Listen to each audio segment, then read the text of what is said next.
I'm Stephen Sacker, and before I go any further, let me just invite my panel up onto the stage. So please join me, Philip Barnes, Haitham Mattar, and Thomas Mayer. If all of you would join me, I'm going to take a seat here. Give them a very warm hand, ladies and gentlemen.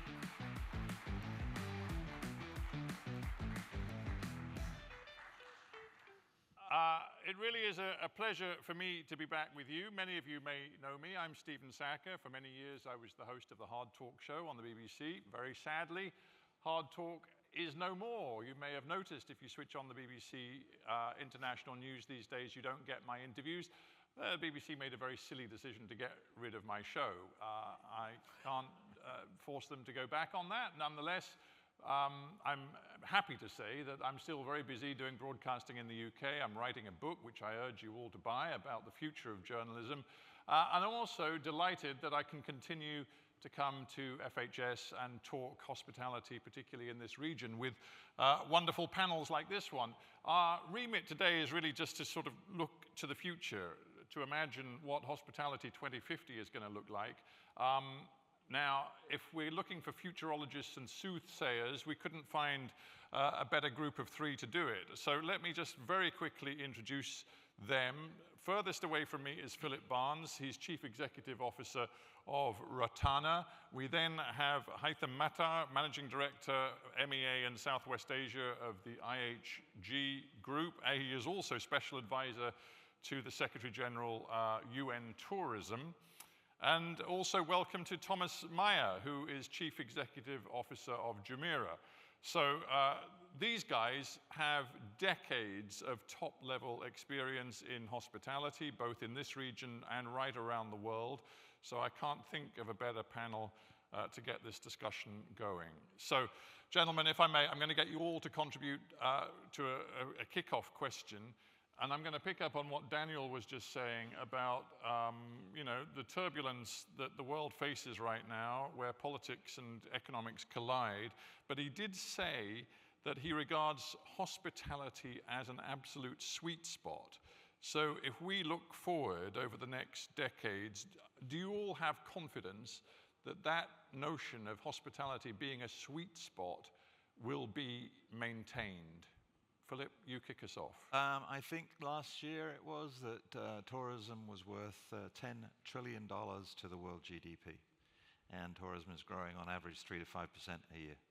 If you look at those statistics and you look at the way the world works now, I have no doubt that we are in the right business. So for me, he's absolutely on track, although I'm still recovering from some of the other things I had to say. Me too. But right business, and also if we are to zoom in on this region, does it feel like the Gulf and the wider Middle East is, the sweetest of sweet spots? I have tremendous confidence in the UAE. I have tremendous confidence in Saudi, who I think are doing a phenomenal job of putting themselves on the world stage. But there are other countries within the region that I think are also going to blossom in the next decade, that are going to really come to the forefront. When I look at world travel, I see that a lot of the destinations that people are very familiar with, they've now been to those places many times. They're looking for new destinations, new experiences, and this region as a whole has a tremendous amount to offer, as indeed does Africa, which is the other one that's very much on my screen. Yeah. Positivity all around. Haitham, are you buying into it? I am. I just want to understand why Daniel kept suggesting to people not to commit suicide. This is a very happy community, Daniel. Hospitality is extremely happy. We're in a buoyant market. Well, no, he did, to be fair to him, he did suggest that there were plenty of reasons to consider staying alive, the state of one's life and to be depressed. But hospitality, he did suggest, was a lucky place to be. And I must say, you guys are all smiling quite happily. Absolutely. And as we say, look, this is a buoyant market. We're in an extremely fortunate position as we are today. The Middle East, I think the next decade is for the Middle East to lose, or this region to lose. And India, again, is showing an amazing and phenomenal potential. Africa, a huge continent with so much to offer, yet still underdeveloped and still untapped potential in my view. No doubt, the growth story in this region is obvious to all. But equally, when I come, and I come, thankfully for FHS and other reasons, pretty much every year, the amount of investment and construction and new projects that is already, either up and running or underway in terms of construction, it is staggering. And one just wonders whether there could become a saturation point, whether, there is endless scope for growth. Surely at some point one has to say this is a mature market. The rate of growth cannot continue as it currently is. Stephen, I'm going to give away my age now. I've been in Dubai for quite some time. And I've seen Sheikh Zayed Road, turn from a two-lane highway to what it is today. In 2004, more supply started to enter the market. And as a hotelier back then, I was at the Intercontinental on the Creek. Some of you may remember in 2002. We were wondering, who is this for? Who are they building all these hotels for, right? And you look at Dubai as an example of this supply-demand strategy that the Tourism Board has led continuously in conjunction with the developers. It's really speeding up the demand to actually catch up with the supply.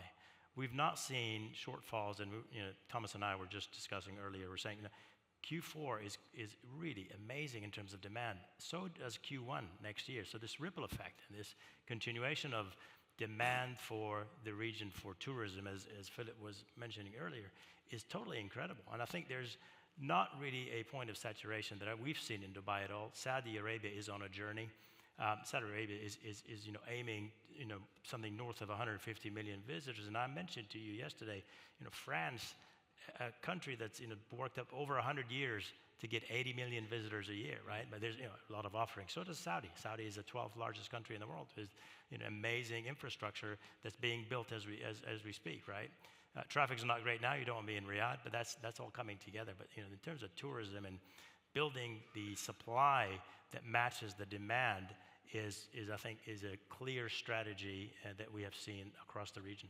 And Thomas, would you echo what we've heard from your two colleagues, and in terms of Jumeirah and your vision for the next couple of decades? It's all about continued growth. I think for Dubai, absolutely. And I think, what Phil and Haitham has mentioned, I think the planned growth for a place like Dubai, now Abu Dhabi as well, where you have infrastructure growing to support the influx of more travelers and tourists, I think that what sets the UAE apart from other countries. Saudi, as Haitham has mentioned, is on a great trajectory, but there are also other countries which I think are carefully evaluating, are they jumping more on the mass sort of stream in terms of tourist arrivals, or do they want to be exclusive? I think it's key, and Daniel, I don't have a crystal ball. If I would have one, happy to share with you. I think we will see a combination of sort of two travelers more and more in this part of the world, or classic tourist destination. We have the travelers who had the opportunity to experience a destination, a location years back. They like it, they want to come back. And then you have that generation, and maybe a younger generation, who want to pivot into new experiences, places which we don't know today, or which are not accessible today, or difficult to access. And I think that's what we will see more of in the years to come. I like the fact you're all picking up on what Daniel was saying, because there were lots of really interesting points in that.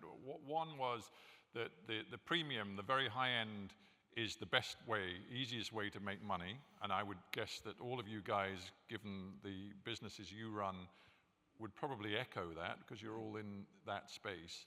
But he also talked, about the degree to which, going forward, the offer has to be about much more than just a very nice building and a clean room. You have to be addressing that desire, demand for unique experience, to get into sort of very specific niches like wellness and fitness. How are you all responding to the need to get ever more sophisticated in the offer? Can I jump in if you don't mind? I mean, as a global company, the sort of mainstream budget brands, if you like, still remain to be our bread and butter. Regardless of our growth, luxury and lifestyle is absolutely growing, but it still represents about 10% of our overall growth in the region, if you like, or globally as well.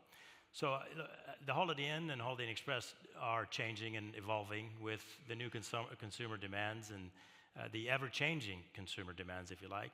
But it doesn't really take away from the fact that the budget segment still exists. But is it harder to make money and to build a really good, sustainable business focused on the middle market? No, it is not harder in my view. And I think, look, your return on investment when building a budget hotel is greater than a luxury brand. It takes a lot longer to pay back a luxury hotel. Nowadays, it takes up to 11, 12 years to return your investment. Now, when you go with a budget brand, yes, you're charging lower rates and it's more family and economic, but everything around that is economic. The room size, the quality of FF&E, OS&E is totally different than when you're hitting on the luxury segment. So it's much more expensive, of course. It does command a much higher rate, but it's not harder to make money in the budget segment at all. You two, who do absolutely specialize in luxury and high-end offers, do you think that you're going to have to become ever more creative in distinguishing the offer, maybe making everything more hyper-local, maybe global brands at the high end are going to be a thing of the past before too long? Because everything is going to have to be bespoke and local. What do you think? I think that something that Daniel said at the end of his presentation, which when he was talking about human resources, and to me that is the critical piece. There has to be substance, not just form. So when you look at a luxury property or a mid-scale or budget, it comes down to the experience that the guest has. And this to me is one of the critical things that keeps me awake at night in Retana, is how do we make sure that what we are doing is delivering a guest experience that brings people back. And to do that, you have to have team members, colleagues as I call them, who are actually committed and fully committed to your business and working on looking after your guests, which means that you have to look after them. Because if you don't do that, they won't deliver. So to me, that whole piece around human resources is the most critical piece going forward. How do you get the talent? How do you keep them? What is it we're going to do to grow and develop those people? Right? Because that is how our business has survived. AI is a fascinating subject for everybody, but AI is not going to smile at you. It might welcome you, but it'll be with a robotic voice, and there won't be any warmth behind it or a genuine approach to it. So I'm tying a lot of those thought processes forward, and when you talk about the businesses, wherever they are, it's that substance that I think is really important. Yeah, I mean, you've invited us to enter the field of AI, and Daniel set it up, and so let's get thoroughly into AI. I mean, if we are talking about visions for 2050, one could imagine a future where everything is so algorithmically tailored to the individual consumer that you actually need far fewer staff, that everybody's needs are met, via the understanding of their digital footprint to a point where when they actually reach the property, reach the hotel, everything is sorted for them. The interface with the staff is much less important, and they are getting exactly what they want. I mean, Philip's just suggested that isn't the future, but it actually could be the future. I think it's a combination of a couple of factors. I totally agree. Personalization, hyper-personalization, which is now the big buzzword which is going around, in the luxury and ultra-luxury segment will only grow. Nowadays, we will have a guest arriving in our hotel. We have had a communication through the medium of choice of that guest for a week, for 2 weeks. We have done research online. We know his or her preferences, what they have been doing. They have a keen interest on outdoor sports, and we have set up a program for this, and so on and so forth. So that, to me, will not go away. There are elements where AI can help us with that. But I am convinced that in the luxury business and the way we operate our hotels at Jumeirah, we need more people to look exactly after that component. Now, I'm the first supporter for AI to help us to do repetitive tasks, AR, AP, procurement, admin, and so on and so forth. If we can save office space in our hotels, don't build that or convert this into revenue-generating spaces, or give this to an outsourced company who takes care of that, I think that's brilliant. But the colleagues we will free up from doing that, we need to train them or hire different colleagues who can deliver on the experiences. And if we are not delivering on that, we will be falling short in our target. I'm a little confused by that answer. This hotel of the future, let's say a decade or 2 decades from now, is it actually going to employ less people or more? I think it will be very similar today, but we will have many more colleagues who are looking after our guests in front of the house, and all the admin tasks, back-end AI, we can outsource. You're never going to be able to take away how do you clean a room, how do you cook a breakfast, how do you get that plate to the table. That's still going to take people. AI is not going to replace any of those bodies. And I wholeheartedly agree with Thomas. And we didn't talk before, by the way. But I'm the hard talk guy. I want you guys to have a ferocious row on stage. I'm sure we'll find something to argue about. But at the end of the day, it is about that guest experience. And as Thomas said, what we're going to do is we're going to see AI helping us in the reservations process, in the finance process, in those things that occur back of house that don't impact a guest. But we're not going to see that impact on the front. And it's never going to be that robotic world. And I remember years ago being in Vancouver and dealing with the head of travel for Microsoft, he was talking about, he said, we don't like talking to people. And I said, yes, you do when something goes wrong. He said, yeah, that's true, right? Hytham, just give me your thoughts on IHG and AI. I like to respectfully disagree because I think thank God for that. AI, I don't know if anybody's a fan of sci-fi movies. I'm a major fan. If any of the old movies of sci-fi, you see stuff happening today. Who imagine us talking through a watch and some people going through around the Apple Watch? Hello, I'm here. And this is all crazy how this is moving and how fast it is. Look, we use AI today in hospitality. We use it in IHG. We use it for efficiencies, so it's, AI sort of, it monitors trends and behaviors, right, and gives you suggested solutions. But that isn't helpful in finance, as Philip suggested. It really gives us greater ways to find more profitable businesses, right, for us and for our owners. But also it gives us more efficiencies on service and how we could be much more efficient in servicing our guests. That makes repeat visits, creates loyalty, because of the recognition that a human may sometimes miss where AI will not, certainly. Now, you and I spoke yesterday, and I said to you something about high touch, high tech. I think in a consumer journey or a guest journey throughout a hotel, there's always going to be a high touch, so where we need human touch, always, yeah? And there's areas where you probably don't need that much human touch, and you probably get away with high tech, right? Where? Example. Yeah. Example. Let's say I'm sitting in a hotel and I want to call laundry. For me, this is one of my pain points. You call laundry, depending where you are in the world, it might be just you get lost in translation, trying to speak different languages, trying to get somebody to pick up your laundry. You just need to leave. You got a meeting.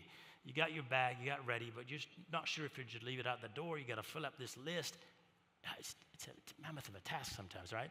Imagine you just had an app and 2 clicks and you just leave your laundry outside and you're gone. So that's one person you don't need to talk to anymore when you're doing a simple service requirement staying in a hotel, right? Now there's going to be, you always want to be welcomed by somebody, especially in the luxury segment. So I don't find you walking into a heartless, soulless reception, if you like. You still want that warmth of hospitality. Hospitality is the business of people and business for humans. So it's got to maintain that warmth, but I think AI will take a lot of areas where we find today that are manually done, take them into the next world, and I think some positions may be eliminated. And what about staff and the kinds of staff you're going to need for the hotels of the future? Are they going to need to be trained in different ways? Are you going to have to pull from a different resource pool of workers? Yeah, absolutely. How is this going to change? Absolutely. Look, I think smart people today make themselves more and more familiar with AI, right? Because you make AI work to your advantage. I make AI work for me. So I make my business and my world more efficient by using AI. So I make sure AI is not going to be there to replace me, but it's going to make me more efficient. Now, the next generation of hoteliers, and that's not my kids, for example, they don't want to be in the industry. But my son, I'd like to plug in. My son Kareem is working on an app that would service the pain points of hospitality, if you like. So that's where the next generation is going. Now, do I see him or anyone his age standing at reception for 8 hours checking in and out guests? I'm not sure that's his. That's the passion. We all come from a passionate background in the industry. I don't care about standing at reception for 8 hours. It's about me servicing or being of service at others. I don't know if the next generation has that. So yes, we'll be looking at a different pool of people. Is it going to be harder to recruit the right staff who are prepared to smile and be that touch point person, for 8 hours a day, every day, in the hotels of the future? I don't think it's harder. I think it is our responsibility to make sure we offer career paths, we have the right training. And I think coming back to what Hytham said, we shouldn't forget luxury is choice. We have guests who check in a Jumeirah, they be escorted to their room, the room is being explained, and we have an app which you can activate with a QR code on your TV, which allows you to communicate in 135 languages. So you may want to use that app to have your laundry What collected. percentage do you think of your current clientele want to totally engage with the QR codes and the apps and do as much as they can by their smartphone, as opposed to the percentage who actually want the old style, just to talk through everything with the concierge and the staff and understand on a human level how the hotel works? How does it break We down? have an engagement of sort of a mid 50% where guests activate that QR code. If you take this as 100%, about 1/3 use that tool exclusively to communicate. The majority of our guests, they do both. They use that app, translation for ordering something, but that human touch, or you have a butler in your room, in your suite, can assist you with it. What are you doing for dinner tomorrow? When you're flying out in 2 days, do you need a car? Because you can talk to one person for 3-4 different things and you have this interaction. So I don't think that will go away. The other common theme that over years of talking at FHS and other hospitality events, I always come up against and can't quite figure out whether you guys are serious or not about it, is the good old sustainability question. You know, you're all building huge resource-sucking buildings, often in this region, inhospitable environments, literally in the desert, in extremely hot places where all the rooms have to be cooled.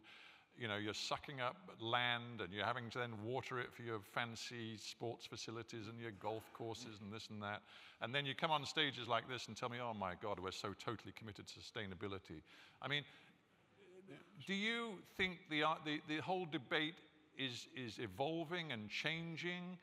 Or are you still mouthing the platitudes that you mouthed 5, 10 years ago? With all due respect to my colleagues and to anybody else in the room, there is no such thing as a corporate sustainability program that is effective. Corporate's role is to educate and assist the hotels in getting the education they need. But the hotels are the ones who drive the sustainability. And everything you just talked about is absolutely right. But if it doesn't happen there, it doesn't happen anywhere else. And I'm sorry, but I agree with you wholeheartedly, because I read these really nice words about sustainability.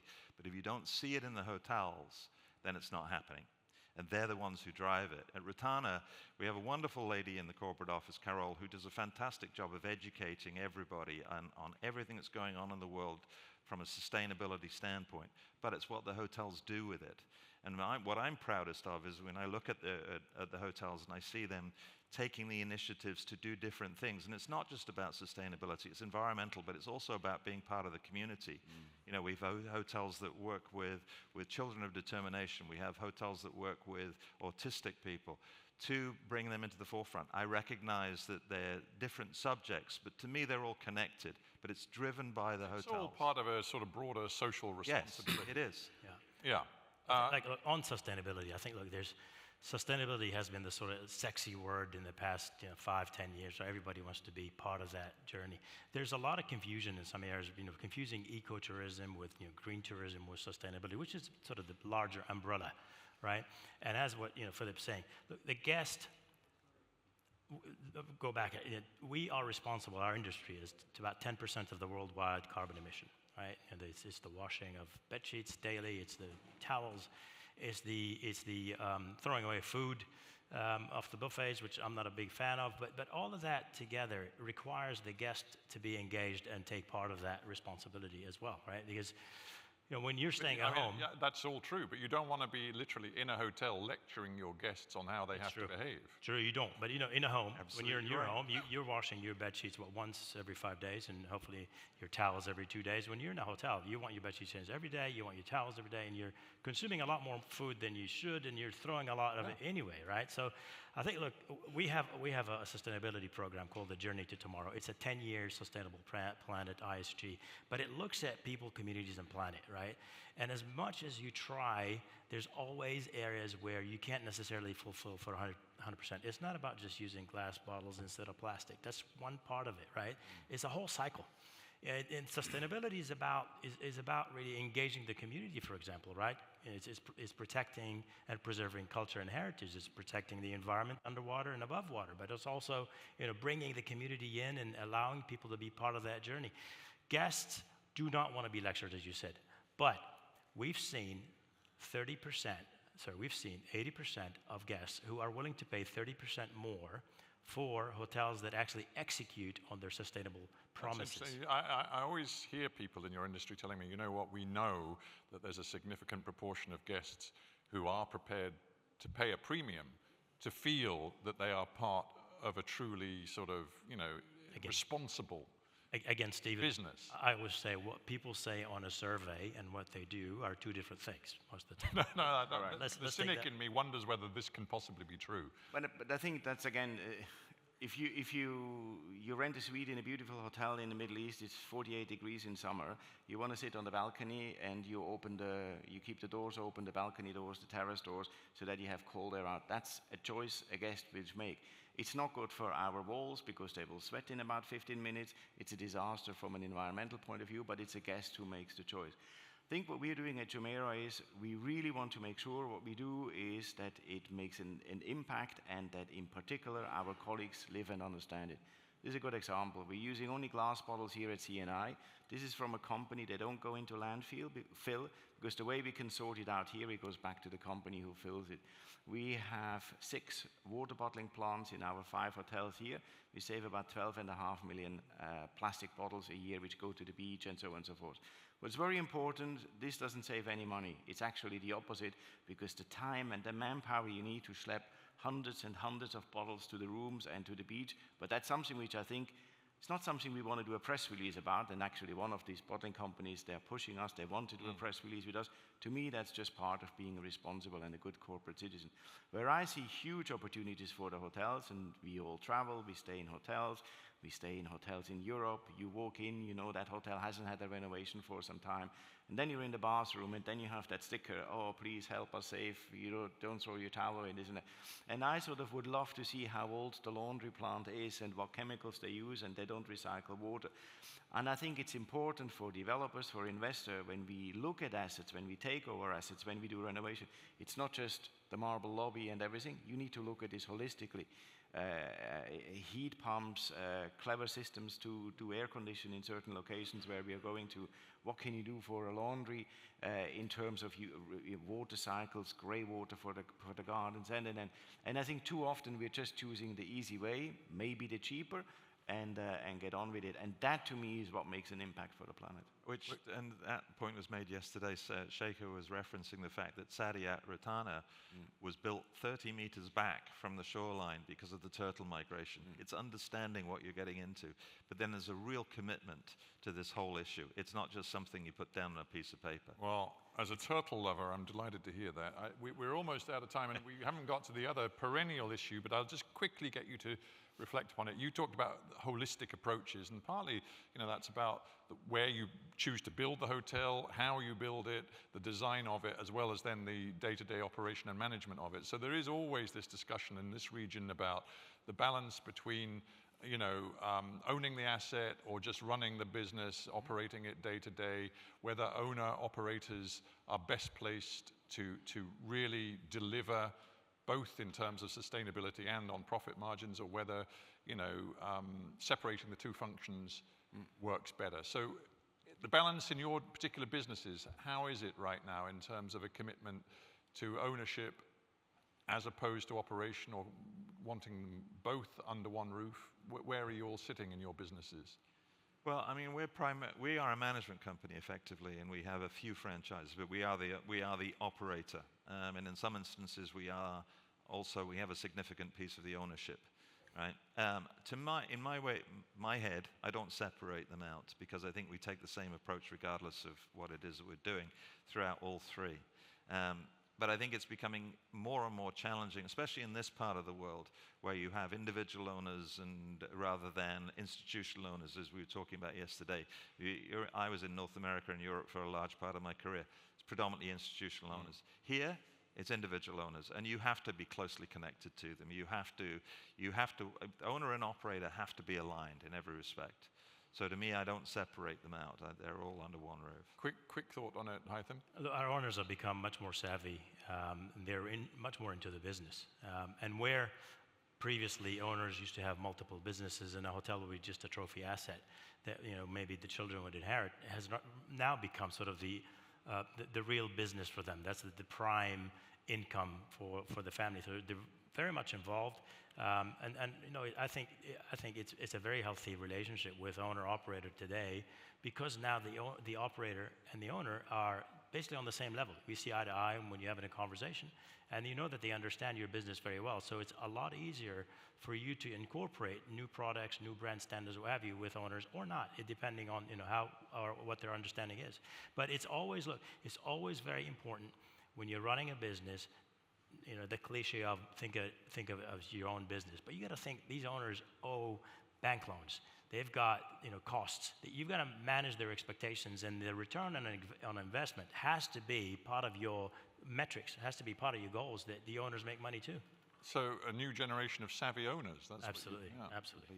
We are slightly different in terms of setup than probably Rotano and IHG. We have our principal shareholder, Dubai Holding. They own the brand, they own the Jumeirah brand, and they own a large part of our hotels. But we are using this again as an advantage, because we get introduced to owners, and we can introduce owners which we can introduce again to our parent company. We have exactly the same standards. That's construction standards, operating standards. We don't differ from that. And I think it's true, owners become more savvy, or then it's also, as Phil has mentioned, in this part of the world and in Asia more and more, where you have wealthy individuals or family who are investing into real estate, into hospitality, where you sort of hold their hand and take them on a journey, guide, explain, which is very fascinating, because it helps you also from a long-term point of view, from a relationship building, that you really get to know them from the beginning. I've got a whole bunch more questions, which sadly I'm not going to have time to ask you three. So I'm sure these three will be around, ladies and gentlemen, if you want to ask them questions one-on-one a little bit later. For now, because the clock has determined that we've run out of time, I'm going to have to thank you, all three of you, very, very much indeed for joining me. Thanks so much. Please give them a very warm hand, ladies and gentlemen.